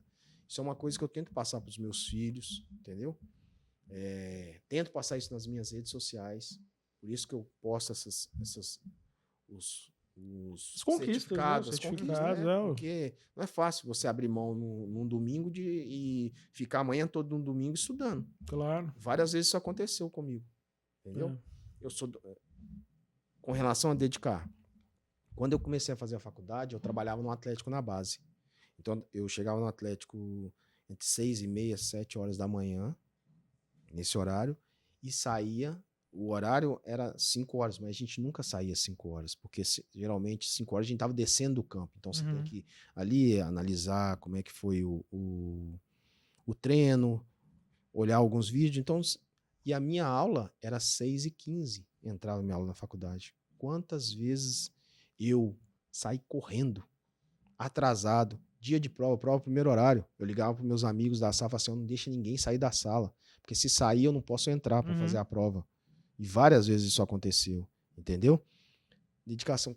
Sexta-feira, prova, eu passava na Cristiano Machado, eu moro no bairro Liberdade, perto do Dona Clara ali, perto do aeroporto. Dava vontade de dar seta ali, naquele cruzamento do Dona Clara ali, para entrar para casa. Mas eu lembrava de uma frase que um professor meu falou de recreação e lazer, que eu nunca esqueci. Os 4 anos vão passar de qualquer jeito, você estando aqui ou não. Então não desiste, não. Aí eu lembrava dessa frase, eu escrevi essa frase no meu caderno. E sempre quando eu pensava assim, pô, tô cansado, não vou na aula hoje, não. Eu lembrava dessa frase, os 4 anos vão passar de qualquer jeito. Você dentro da faculdade ou não. Não desiste. E eu sempre... Isso era... A resiliência, né? Exatamente. Então, para a vida, aí eu tô falando não só pro futebol, para a vida, para nossa vida. Tudo que você quiser ser, você tem que se dedicar. Tem que se dedicar. E ficar atento, né, Anderson, também o que está acontecendo ao seu redor e se qualificar que é algo que você tem feito. Exato. A gente vem vendo aí essa onda de Thiago Motta lá na Itália, né? Sim. Porque agora todo mundo tá querendo o Thiago Motta, mas quando ele chegou lá na Juventus e começou a fazer o que ele tá fazendo hoje, ele virou chacota. Exatamente. Eu lembro de uma entrevista que ele deu lá quando ele chegou, que eles perguntaram qual que era o esquema tático. Aí ele falou 2-7-2. Só que 2-7-2 dá 12. Aí ele explicou, né, o que ele queria fazer com os goleiros, que o atacante é o primeiro defensor e tal. E quando ele chegou, foi motivo de piada. Agora, todo mundo tá querendo. Barcelona querendo, Bayern querendo, todo mundo querendo levar o Thiago Motta. Ou seja, acredito também na sua filosofia, trabalho duro, né, que vai chegar. Com certeza. Esse é o objetivo. É isso aí. Ô Anderson, queria te agradecer, cara, pela vinda aqui no Trava. Foi um papo, assim, sensacional. Acho que todo mundo gostou muito aí, né, que tá nos assistindo aí. Daqueles, se a gente tivesse tempo, ficaria 3 horas aqui. E já tá convidado muito, pro né? de terça-feira, porque eu acho que tem muita coisa para que a gente podia debater com o Anderson. Exatamente. Eu acho que, assim, a gente conseguiria ficar aqui 3, 4 horas falando, né? Muito. Por nós aqui, eu tenho certeza que a gente ficaria. Nossa, tranquilamente. Eu não sei se ficariam nos assistindo 3, 4 horas. Mas a gente faz o seguinte, a gente marca uma nova data, quando você puder, tá? Compareça de novo aqui pra gente continuar esse papo, Legal, filho. tá? Porque foi, assim, espetacular. Esclarecedor. E é muito bom conversar com quem, cara, tá atual, sabe? Tá com a mente... Com quem entende, né? quem entende, né? Porque o destrava é justamente para destravar o que a gente não consegue. Exatamente. Pra gente que consiga destravar esses assuntos aí pra gente. Exatamente. Felipe, Thiago, eu que agradeço. Para mim, sem demagogia, foi um prazer muito grande poder estar aqui. Primeiro porque a maioria dos programas que eu vou, as pessoas só me olham como ex-atleta. E aqui eu tive a oportunidade de mostrar que eu tenho conteúdo, além de só falar do que eu joguei, do que eu... Não, eu consigo discutir de falar futebol. Então eu agradeço vocês, agradeço a paciência, né? Porque quando fala de futebol, eu gosto muito. Eu gosto muito. Então, assim, eu vou me empolgando, falo muito, mas é um prazer muito grande poder estar aqui, participar desse momento. Convite já aceito, tá? Para falar de futebol, sempre me chama. Maravilha. Vamos trazer. Contem comigo no que precisar, né? E, como você disse, Thiago, conhece? A verdade é que eu vivo como se eu não conhecesse, sabe? Perfeito, assim, eu busco aprender todo dia. É isso. Então aqui hoje, mesmo conversando com vocês, falando sobre futebol e falando daquilo que hoje eu tenho aprendido, tenho certeza que eu também saio daqui melhor do que eu cheguei, né? Com mais conteúdo também, porque sempre perguntas pertinentes que levam a gente a pensar, a gente a discutir e ver o futebol. Então, muito obrigado. Foi um prazer muito grande poder estar aqui com vocês. Prazer foi todo nosso. Nós que agradecemos novamente. Obrigado, sim, demais. Foi enriquecedor esse papo. Acho que todo mundo que está em casa assistindo também, né, ou escutando, né, no Spotify, também achou, né, enriquecedor, um papo com conteúdo assim maravilhoso, de verdade, né, com quem entende, com quem tem propriedade para falar. E a gente está aqui no Destrava trazendo esse conteúdo de qualidade e você está convidadíssimo. Vai lá. Eu posso acrescentar só mais Claro. Eu não posso deixar de agradecer a minha família. Tá? Lógico. Eu tenho que agradecer a Daniela, minha esposa, né? Tudo que eu falei aqui, ela vivenciou tudo isso. Está comigo há 33 anos. É estrada, hein? Nós temos 25 de casados, fizemos bodas de prata. De prata. E a Tainá e o Lorenzo, que são o motivo maior dessa minha busca de tentar ser melhor. E eu tenho tentado ser melhor treinador e tenho buscado, né? Mesmo que com algumas falhas, ser melhor pai também. Então, assim, eu tenho que agradecer a eles e ao meu pai e minha mãe, que sempre foram meus incentivadores, assim como a Daniela, o Lorenzo e a Tainá. Muito obrigado por tudo. É isso aí.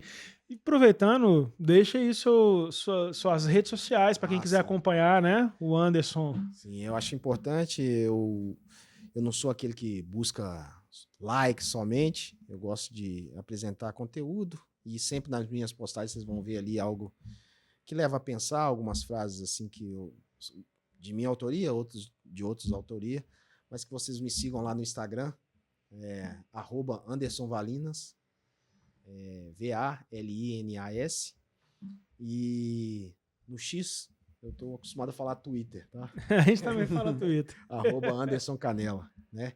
Eu uso mais o Instagram, é a única rede aí que eu tenho, não tenho Facebook, então @AndersonValinas. Vai ser um prazer ter vocês lá me seguindo e a gente poder de alguma forma trocar alguns conteúdos. É isso aí. E você que está assistindo, siga também, né, o perfil do Trava Alta no Instagram, Trava Alta _FC. Né, se inscreva no nosso canal do YouTube, confira, né, o nosso conteúdo também no Spotify. Né, e se você gostou, eu vou até mudar minha frase. Tenho certeza que você gostou desse conteúdo, então compartilhe com os amigos, com os inimigos, com quem você tiver contato, que eu tenho certeza que você gostou desse conteúdo. Né? Então, a gente agradece a audiência até o momento e esperamos que você continue nos próximos episódios. Se você não assistiu os anteriores, volte aí também, né, nos episódios anteriores para conferir o bate-papo com toda essa galera que a gente já trouxe aqui e fique ligado aí para os próximos programas. Beleza? É isso, Tico? Isso aí. Partiu? Partiu. Valeu, pessoal. Até a próxima.